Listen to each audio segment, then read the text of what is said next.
Iya dok ya. Iya. Sekalian dance ya dok ya. Oke silakan dokter.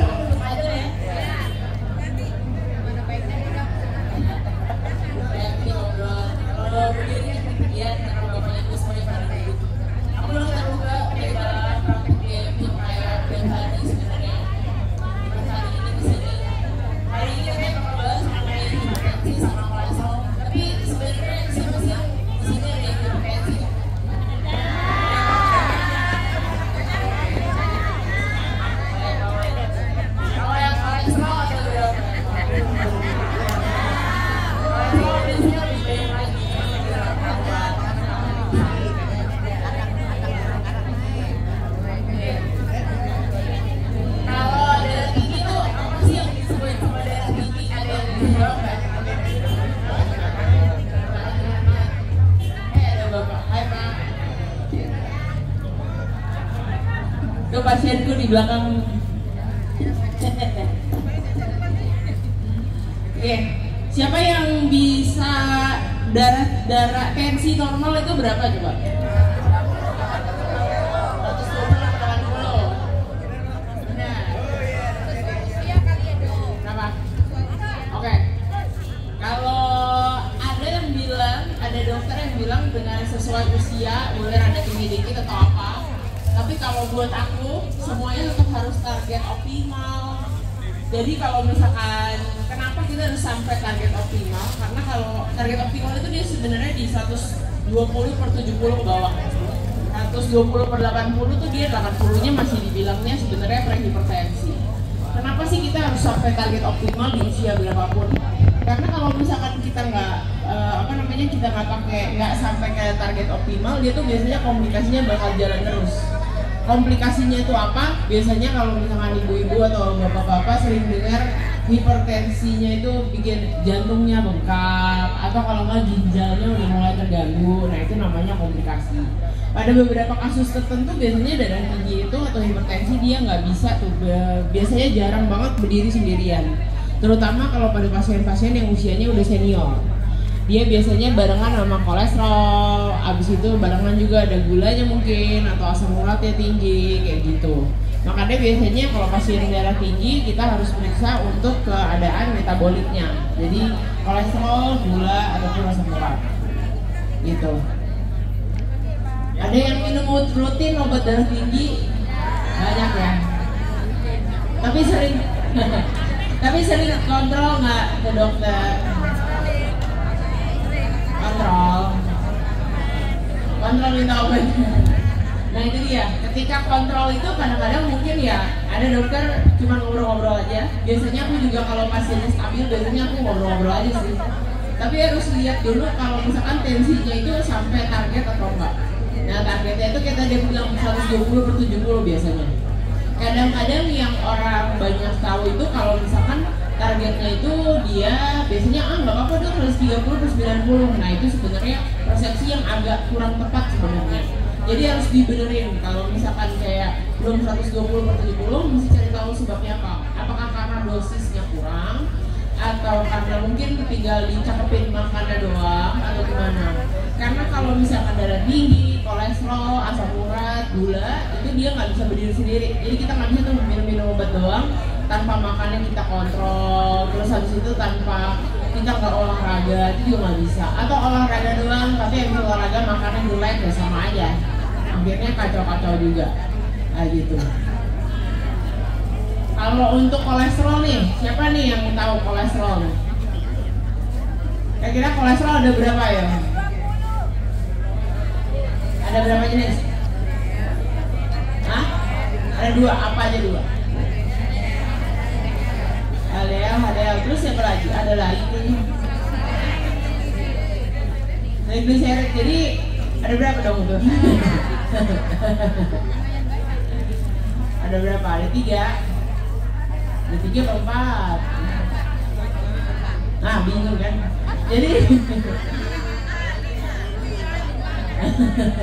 Jadi kolesterol itu sebenarnya ada 2 jenis, bener.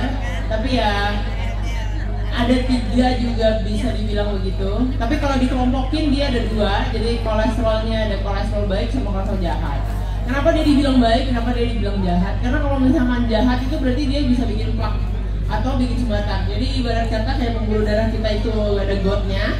Nah, pembuluh darahnya itu dia bisa kotor kayak got kotor gitu loh. Nah, itu yang penyebabnya yang bikin got kotor itu ya satu kolesterol, asam urat ataupun gula. Itu juga bisa. Atau beberapa keadaan tertentu kalau ada kelainan darah, jadi kayak pada perokok berat gitu atau kalau enggak sakit paru lama, itu dia HB-nya bisa di laki-laki itu lebih dari 16 atau perempuan juga lebih dari 14, itu juga bisa bikin sumbatan. Nah, terus udah kayak gitu, kolesterol yang baik itu HDL, high density lipoprotein. Terus kalau misalkan yang kolesterol jahat tuh LDL sama si triglyceride itu sendiri. Targetnya yang dikontrol. Kenapa kalau misalkan pasien-pasien itu diperiksa kadang-kadang nggak periksa profil lipid lagi atau kolesterol yang lengkap, nggak usah pakai kolesterol total dan lain-lain. Kenapa? Karena biasanya target terapi itu di LDL sama triglyceride. Walaupun memang sebenarnya lebih baik HDL tuh kita tahu juga. Jadi kalau misalkan HDL-nya agak rendah, jadi dia di bawah 40, biasanya kita naikin. Target kalau misalnya di atas 50 lebih bagus untuk perempuan dan laki-laki. Terus kalau misalkan LDL itu biasanya targetnya dia di bawah 100. Kalau pada keadaan tertentu kayak ada gulanya atau darah tinggi atau perokok, itu kita minta target lebih rendah lagi di 70-80an. Jadi targetnya tuh udah harus dihilangin dari kepala bahwa kayak apa kok dok kolesterol saya nggak nyampe 200, saya aman-aman aja. Nah itu udah salah tuh. Karena ya bener kalau misalkan mau periksa yang cuma di ujung jari doang, itu biasanya dia keluarnya akan cuma kolesterol total tok. Nah kalau kolesterol total itu dia akan targetnya ya cuma di bawah 200 saja. Tapi masalahnya kadang-kadang kita suka kelolosan mengenai triglyceride yang kadang-kadang lari sendiri, atau kalau nggak LDL-nya dia tinggi banget. Jadi banyak banget tuh kayak kolesterol totalnya mungkin di 180-an, tapi LDL-nya mungkin di 160, wah itu udah kacau. Terus udah kayak gitu sama triglyceride, kadang-kadang triglyceride juga suka lari sendiri. Jadi secara kolesterol totalnya oke, LDL-nya juga lumayan baik di 170-an, triglyceride-nya bisa lari sendiri di 300-500. Kira-kira apa yang bikin triglyceride tinggi? Nah ini kalau benar langsung hadiah aja deh. Triglyceride tinggi apa ya? Yang bikin triglyceride? Acung dulu. Kenapa bu? Gimana? Karbohidrat apa? Karbohidratnya apa? Nasi terus apa lagi? Iya benar nih. Aduh pinter-pinter nih bu. Jadi sebenarnya tuh yang jahat adalah kekelumpungan sih. Kalau nasi biasanya kalau aku untuk pasien-pasienku aku nggak bilang suruh nggak boleh makan nasi, karena kan kita tetap ada aktivitas ya. Kalau nggak nanti kita kayak motor nggak pakai bensin, nggak jalan-jalan gitu, repot, ya kan? Jadi paling nggak makan nasi boleh lah di siang hari bisa. Terus udah kayak gitu sama tepung-tepungan tuh yang paling jahat nih kayak yang bapak ibu makan hari ini. Agak kurang oke gitu ya. Ya jangan dikasih juga dong, ditransfer gitu. Nah itu juga itu nggak bagus sebenarnya, karena kalau misalkan karbohidrat itu kan ada dua ya. Jadi kita ada karbohidrat simplex, ada karbohidrat kompleks. Jadi kita nggak boleh tuh milih kalau misalkan yang karbohidrat yang tepung-tepungan tuh kompleks tuh nggak bisa. Yang simplex tuh nggak bisa. Itu kayak tepung semua yang ada tepungnya. Jadi kayak pastel, risol, sosis, nugget, bakso, batagor, siomay itu nggak bisa. Dia kayak naikin triglyceride juga. Jarang-jarang. Oh jangan bu. Kalau bisa dihilangin sama sekali lebih bagus. Soalnya kalau karbohidrat kita itu sebenarnya lebih baik karena kita orang Indonesia ya. Jadi kalau aku biasanya kalau pada pasien-pasien mendingan aku suruh makan nasi. Jadinya kita lebih puas makannya. Soalnya kalau misalkan kayak aku selalu bilang kalau misalkan kayak yang kudapan-kudapan kecil itu dia tuh kayak kalori kosong. Jadi kayak kita makan itu nggak kenyang tapi kalorinya gede. Jadi makanya pada pasien gula pun kadang-kadang gulanya suka naik. Jadi biasanya beberapa pasien itu tuh dia datang ke poli pagi-pagi bisa 110-an, habis itu gula setelah puasanya bisa 250, biasanya aku nanya makan apa? Kayak gitu. Kalau misalkan makanan gorengan 2 atau 3, satu gorengan itu dia biasanya kalorinya kalau ukuran biasa di sekitar 150-an dan 180-an. Sedangkan kalau misalkan nasi putih 100 gram itu dia 130 doang. Jadi ya jelas mendingan makan nasi aja dong. Kalau sayur satu mangkok itu paling cuma 25-50-an. Jadi kayak ditambah sayur pun dia masih lebih oke dibandingin gorengan. Walaupun kayak kita selalu terpikir bahwa ya udah dok gorengan doang, satu doang nyobain namanya kepengen, jadi selalu kayak gitu. Tapi tetap aja nggak bisa. Iya udah satu tambah satu pasti nggak bisa juga, itu dia nggak boleh. Yang paling berat itu gorengan.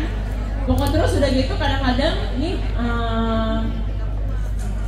sesuatu yang aku hadapin terus juga di poli, kadang-kadang sampai pusing gimana cara jelasinnya. Kadang-kadang ibu nggak makan gorengan enggak. Terus abis itu ayam tahu tempe ikan diapain? Digoreng. Lah, itu kan gorengan juga ya.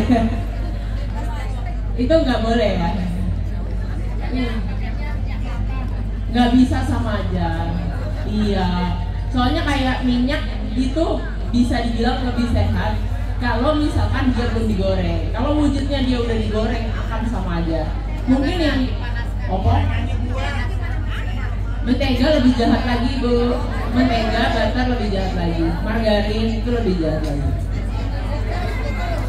Ya kukus, sebenarnya banyak pilihan. Jadi kayak kukus, tumis, tapi cara numisnya juga harus benar, panggang. Sekarang bisa ada pilihan air fryer juga, itu jauh lebih baik. Pepes, kayak gitu. Jadi sebenarnya banyak banget cara-cara menuju Roma sebenarnya. Kayak gitu. Kalau misalkan tumis, biasanya sih aku ajarin pakai teflon, terus habis itu kasih airnya yang banyak. Sama kalau misalkan emang perlu minyak, itu antara di spray doang atau di spray kayak pakai parfum, itu jauh lebih kecil. Atau kalau nggak pakai minyaknya cuma setengah sendok makan. Habis itu sisanya supaya dia nggak gosong, itu bisa dikasih air. Jadi kan dia memberikan waktu untuk sayur-sayurnya menyerap bumbunya itu dengan air yang keserap tuh. Kan airnya akan asap kan. Ini lama-lama kita buka kuping pasti. Kayak gitu. Coba nanti ide yang next ya buka masak-masakan. Tapi yang sehat. Terus udah kayak gitu sama biasanya tuh aku selalu ngajarin kayak santan mungkin bisa diganti sama creamer. Tapi creamernya juga bukan creamer yang buat yang kopi itu, tapi lebih kayak creamer yang mengandung fiber, kayak fiber cream gitu. Jadi kayak bikin sayur lodeh atau bikin itu mah yang fiber cream, yang fiber. Kalau susu itu tergantung keadaan. Kalau misalkan pasiennya diabetes cuma boleh diabetes aja.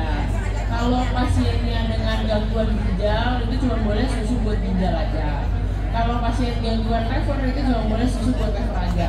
Tapi kalau misalkan mau turunin berat badan itu kita bisa pakai susu yang low fat atau yang skim milk. Atau kalau yang memang udah agak lebih senior bisa disesuaikan. Jadi kayak tergantung keadaan itu tadi aku bilang. Atau kalau enggak emang udah senior bisa pakai yang gold-goldan. Jadi apapun yang gold lah. Pokoknya sesuai. Jangan aku tanya bapak sama ibu minum susu apa? Denkal. Nggak bisa dong.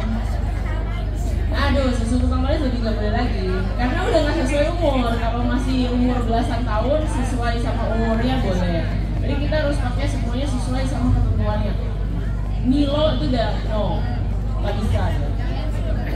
Low fat nggak boleh juga. Kalau low fat tuh kita lebih ke tergantung ibu mau ngejar apa. Sebenarnya kalau misalkan mau turunin berat badan cuma ngejar proteinnya doang, aku lebih pengen kalau misalkan kayak lebih pakai protein biasa aja kayak putih telur gitu loh. Atau kalau nggak ayam, tahu, tempe itu jauh lebih baik sebenarnya. Makanya aku kan nanya biasanya keperluannya apa minum susu. Apakah memang kayak harus banget minum susu atau bisa diganti kayak lain? Kayak gitu. Terus ada yang lain lagi yang mau nanya? Kalau makanan sih jelas-jelas mie goreng, nasi goreng itu pasti nggak bisa. Usia ibu berapa? Tapi nggak ada apa-apa. Biasanya sih paling ya begitulah merek-merek yang kayak anten-antenan gitulah mah. Nggak ada lah. Susu kedelai. Kalau susu kedelai bikin sendiri kayaknya masih oke bu. Soalnya kalau misalkan campuran tuh yang dijual, kita kan nggak tahu dia pakai gulanya tuh berapa banyak. Dan itu biasanya tuh kalau bikin sendiri untuk mencapai rasa yang kayak dijual tuh gulanya benar-benar banyak banget. Ya kan? Jadi kayak mungkin bisa tuh mulai diganti walaupun sehat ya. Kita kan maksudnya pengen proses penuaan kita tuh semakin ditekan supaya nggak cepat kelihatan tua gitu lah. Nah jadi bisa aja sekarang tuh walaupun sehat-sehat tapi mulai ganti gulanya. Jadi kayak misalkan mau bikin susu kacang sendiri atau susu almond sendiri itu kan nggak susah sebenarnya. Itu kasih pakai pemanisnya stevia itu oke juga. Stevia. Boleh. Bukan. Kalau stevia sih paham. Kayak gitu. Ya, jadi bisa diganti pakai stevia atau pakai gula yang zero kaloris tuh yang buat kayak pasien gula tuh kan banyak kan pilihannya. Iya kayak gitu lah. Kita belum di endorse nih Bu. Ini kalau terlalu banyak merek. Siapa tahu ada yang masak kan. Yang kayak gitu jadinya itu bisa dipakai juga. Atau kalau nggak yang stevia sih juga boleh yang ditetes atau kalau nggak yang gitu. Kenapa nggak? Madu. Tapi aku nggak mau di madu dong. Wow, jangan. Kenapa ibu jadi curhat?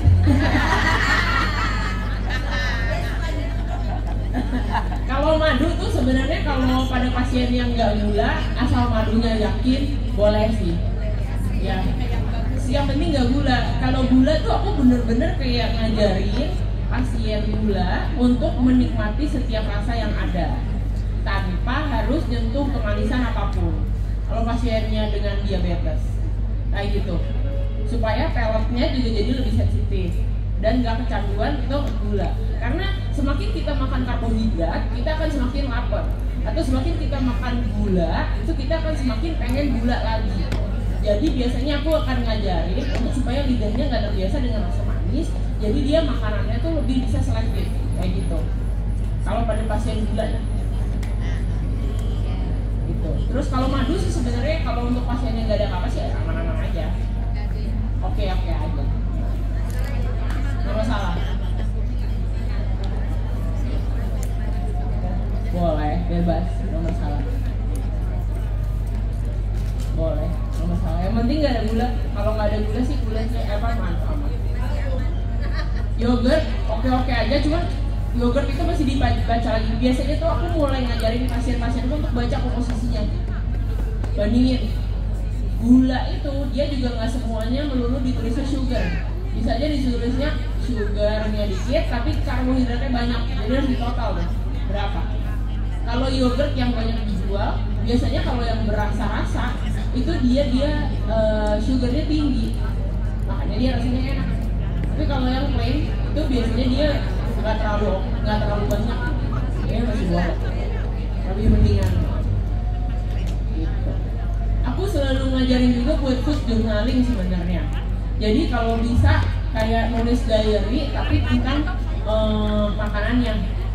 Banyak aplikasi-aplikasi yang bisa dipakai tuh buat ngeliat ini makanannya tuh kalorinya berapa atau apa. Karena kadang-kadang kayak ya saya pikir kerupuk boleh dok, soalnya kan cuma dikit gitu.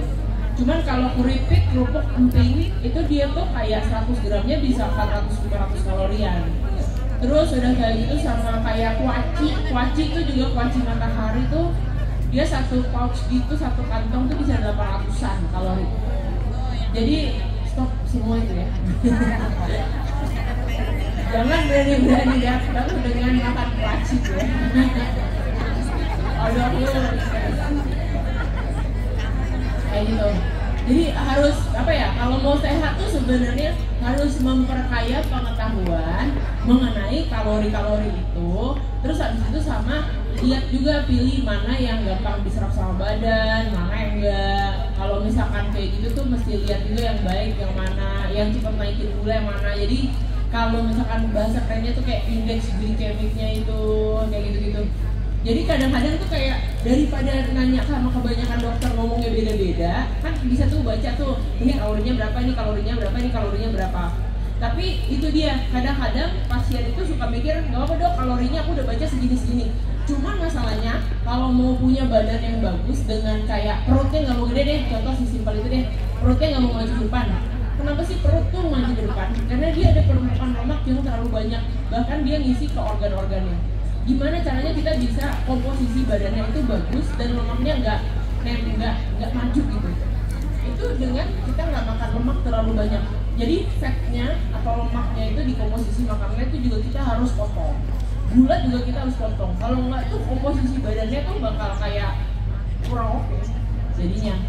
Karena kadang-kadang kayak saya nggak turun-turun dok, mau sit up berapa banyak pun, soalnya perut saya gede banget, memang bawaan. Nggak ada yang namanya bawaan. Karena kalau misalkan dilihat itu pasti makanannya dia banyak makanan gorengan yang berlemak, bersantan, berminyak, nah itu dia namanya naik ya kayak gitu. Karena maksudnya fat deposit itu jadi kayak lemak yang nyimpan di badan itu tuh benar-benar menggambarkan makanan kita apa kayak gitu. Nah kalau misalkan untuk berlebihan atau enggak ukuran berat badan dan lain-lain itu kita bisa ukurnya pakai indeks massa tubuh. Jadi bisa diukur dari berat badan dibagi sama meter kubik badan kita tingginya dalam meter. Terus kalau itu agak ribet ya udah paling nggak lingkar pinggang aja. Kalau misalkan perempuan nggak boleh lebih dari 80, laki-laki nggak boleh lebih dari 90. Itu aja. Semua banyak yang offside ya.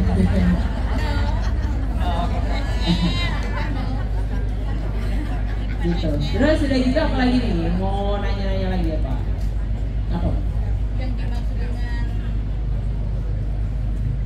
darah tinggi dan darah rendah apa sih maksudnya? Apakah kalau tinggi aliran darahnya tinggi, apakah kalau darah rendah aliran darahnya rendah? Oke. Karena selama ini kita tuh hanya tahu sekian-sekian. Karena selama ini dok yang hanya tahu oh sekian-sekian dari darahnya tinggi, sekian-sekian darahnya rendah. Sementara aku sendiri dengan darahnya itu maksudnya tuh darah tinggi itu apa, darahnya apakah kalau darah tinggi berarti alirannya kalau darah rendah Oke. Sebenarnya ya, terima kasih Bu. Sebenarnya kalau misalkan tekanan darah itu kan kita jadi kayak ibarat kata pikir dulu selang buat yang nyiram air itu ya. Nah, kalau misalkan selang itu kita tekanan darah itu adalah wujud dari pengukuran tekanan di dalam pipanya itu. Jadi di dalam pembuluh darahnya kita. Gitu. Kalau misalkan tekanannya rendah, ya berarti dia memang flow di tengah-tengahnya itu rendah. Itu aja sih. Tapi kalau tekanan tinggi, itu ya dia tekanannya tinggi. Apa yang menyebabkan tekanannya dia tinggi? Itu bisa macam-macam. Kalau untuk proses penuaan, itu memang dia wajar terjadi karena kalau misalkan pipanya atau pembuluh darahnya kita tuh udah agak kaku, itu bisa terjadi. Terus kalau enggak ya kalau misalkan pipanya tuh banyak kotoran, jadi kayak banyak gula, kolesterol, asam urat, itu bisa bikin kayak plak kotoran kayak gitu, jadinya bikin rongganya kecil. Nah kalau misalkan kayak got udah mau mampet itu kan dia tekanannya agak tinggi tuh. Nah itu dia yang di tensi di lengan itu. Nah itu dia berarti direkam sebagai tensinya tinggi kayak gitu.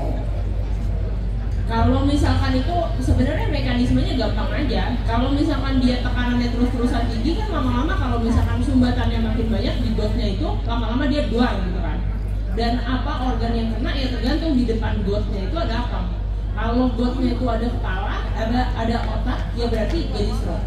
Kalau di depannya gotnya itu ada jantung, ya berarti serangan jantung. Kalau dia ada mata, ya berarti bisa juga yang dibilang stroke mata. Jadi kadang-kadang hilang kayak gitu. Retinopati hipertensif ya lain. Kayak gitu. Dan tergantung organ-organ yang lain kayak ginjal, kenapa dia bisa rusak? Ya rusaknya gara-gara aliran darahnya yang nggak oke. Kayak gitu. Iya. Tapi yang pikiran awam yang aku harus koreksi dengan kesempatan sekarang itu adalah kadang-kadang pada pasien-pasien tuh bilang kalau hipotensi itu kita harus makan kambing lah, harus makan jeroan lah supaya naik. Itu enggak, itu salah banget. Itu malah jadinya nambahin yang lain, jadi nambahin flaksi kotorannya dong. Kalau misalkan dia hipotensi, kita harus cari tahu sebabnya sih sebenarnya. Tapi kalau misalkan ke dokter bilang nggak ada apa-apa, ya udah olahraga aja. Kita pacu jantungnya jadi lebih baik supaya metabolismenya lebih oke, tensinya jadi lebih terkontrol. Itu aja sih sebenarnya. Yoi. olahraga. Emang habis olahraga makanannya harus dikontrol ya. Karena olahraganya udah bener kadang-kadang, tapi nutrisinya jelek. Kalau menurut aku, kita itu benar-benar adalah kita itu cerminan apa yang kita masukin, apa yang kita makan. Jadi kalau misalnya olahraga itu bener, cuman kayak aku sering banget ke poliku itu dalam 1 bulan nggak turun, atau nggak turun cuma sekilo. Nah ya elah, kalau sekilo itu cuma lupa makan, kurang minum, atau belum pak. Nggak bisa. Kalau misalkan memang makanannya bener, terus habis itu bapak juga dari obesitas, jadi bapak ibu dari obesitas, dalam 1 bulan itu nggak mungkin cuma 1 kilo. Pasti dia bakal turunnya cukup gradual, jadi 3-4 kilo tuh bisa tanpa kelaparan. Kalau emang komposisi makanannya bener, kayak gitu. Ya, Betul. Kenapa nih? Bapak di belakang ada yang mau nanya tuh. Udah. Ya, sebentar sebelum saya lanjut. 5 penanya lagi langsung ini. 1, 2, 3, 4, 5. Dah. Ya, cukup. Ya, dari Ibu Nur nih yang dekat. Tadi dong, cara bacanya alat itu kan umpama 120 per 80. Saya pernah tensi saya sampai 220 per 120. Terus kata yang tensi saya bilang, Bu, yang di data itu yang bawah, kata yang atas itu pengaruh dari alat. Apa benar begitu dokter? Enggak lagi. Iya. Jadi cara bacanya bagaimana dokter, yang atas sama yang bawah itu, yang bawah itu apa, yang atas itu apa? Kalau yang atas itu tekanan darah sistolik, kalau tekanan yang bawah itu tekanan darah yang diastolik. Kalau yang bawahnya lagi biasanya nadi.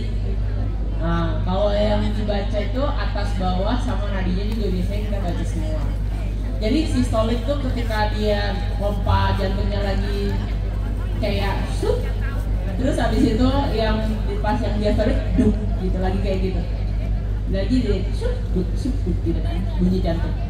Terus udah kayak gitu maksimalnya berapa? Ya itu sebenarnya kayak yang normal tuh nggak boleh lebih dari 120 per 70. Jadi kalau misalkan udah 130, 90 atau 130, 80 itu udah masuk prehipertensi. 140 ke atas tuh udah masuk hipertensi, udah 1, 2, terus udah 1, terus habis itu 2 tuh udah di atas 160-an. Biasanya kalau aku ketemu di 160-an walaupun pertama kali itu biasanya aku akan tanya tensinya itu udah dari jam berapa. Kalau emang udah lewat dari 2 jam aku akan tensi ulang. Kalau masih tinggi biasanya aku akan mulai terapi. Aku akan kasih obat walaupun dosis kecil kalau emang belum ada riwayat. Karena kalau dari atas 160 itu dia harus diterapi, takut stroke bukan apa. Terus kalau misalkan yang di bawahnya itu nggak boleh lebih dari 70-80 karena dia sama aja. Kalau 80-90 tuh prehipertensi, 90-100 di atas 100 tuh grade 2 kayak gitu. Dan target terapi itu ya 120 per 70-an target optimal gitu.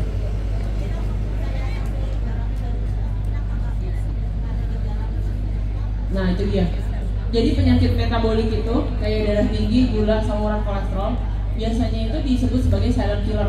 Jadi kayak ya nggak ada apa-apa tiba-tiba, makanya kayak lagi Haji Mas Said deh, lagi main bola terus mati gitu.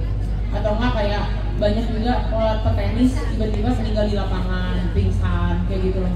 Atau kalau enggak mungkin ada siapa kerabat kita pernah kayak lagi meeting terus tiba-tiba sakit kepala atau sakit. Ya itu gara-gara kayak mungkin ibu udah terbiasa dengan tensi tinggi. Jadi barometernya di kepalanya ibu itu walaupun dia 220 dia tetap biasa aja kayak gitu. Iya, tetap harus kontrol. Dan juga aku harus ingetin juga bahwa capek, stres, kurang tidur memang dia bisa bikin naikin tensi. Tapi kalau misalkan dia bikin naikin tensinya sampai lebih dari 150-90 itu tetap aja nggak bisa diterima. Kalau dia mungkin di 130-an per 80 atau 130 di per 85 itu masih oke.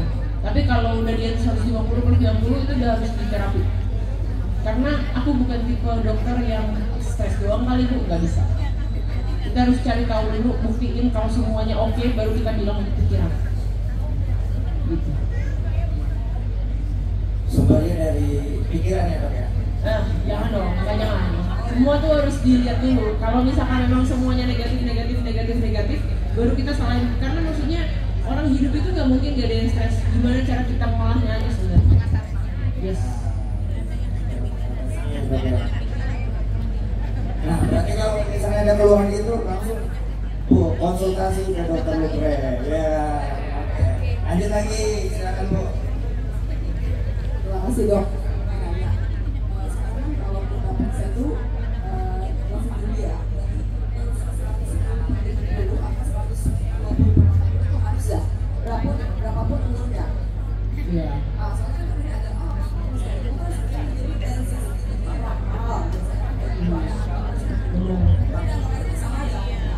Sebenarnya bukan salah sih Bu, cuma kayak kurang tepat aja. Karena kan kalau misalkan target tuh ya tergantung ya. Kadang-kadang kalau pada pasien yang udah senior, kita tuh target nggak boleh terlalu yang makan banget, karena biasanya kualitas hidupnya lagi jadi stres dari pasiennya. Jadi biasanya sih kalau misalkan udah agak berumur, targetnya biasanya agak kendor. Kenapa? Palingan kayak kalau misalkan kayak gitu 125, 130-an aku masih oke sih. 80.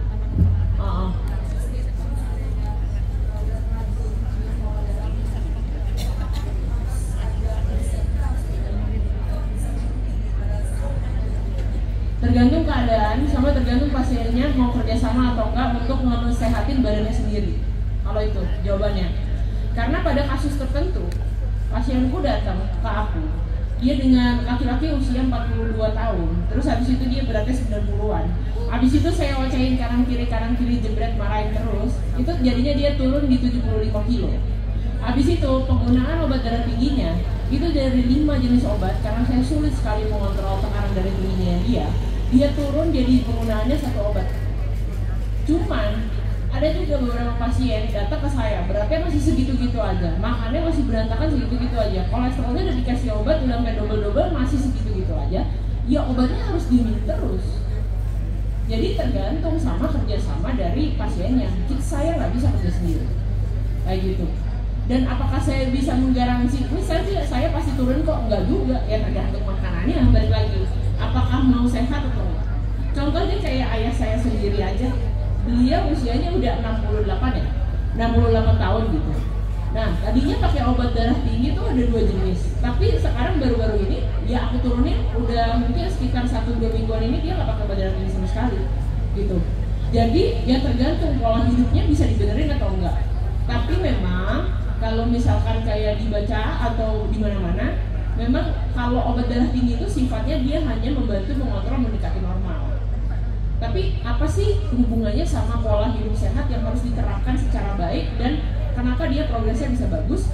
Karena pada kenyataannya penelitian itu bilang kalau misalkan kita turunin berat badan 10%, itu bisa menurunkan 10-12 mmHg dari tensinya kita. Jadi kalau misalkan nih kita masih ada di prehipertensi, kayak yang ibu bilang 130/90. Kalau misalkan dia dikurangin berat badannya 8, misalkan beratnya 80-an, jadi kurangin 8 kilo. Nah, tensinya turun jadi 10-12 mmHg. Berarti kan dia dari dipakai nggak jadi dipakai dong. Kayak gitu. Jadi semua tergantung. Kalau metabolik tuh nggak bisa kerja dokternya sendirian kayak gitu. Pasti harus dari makanannya.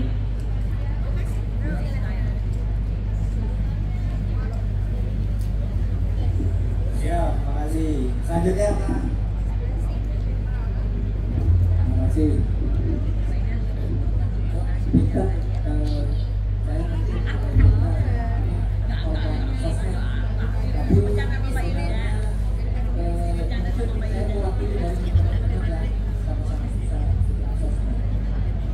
nanti penyakit yang memang sudah boleh dikatakan kalau saya salah bahasa mungkin komorbid dari tinggi, gula darah dan lain sebagainya.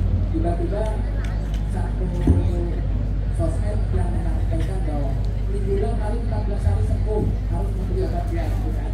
Itu banyak sekali dan itu mengatasnamakan juga para medis, mengatasnamakan juga medis-medis yang bahkan menggunakan obat-obat. Tapi bisa juga dibuat dengan teknologi suaranya dia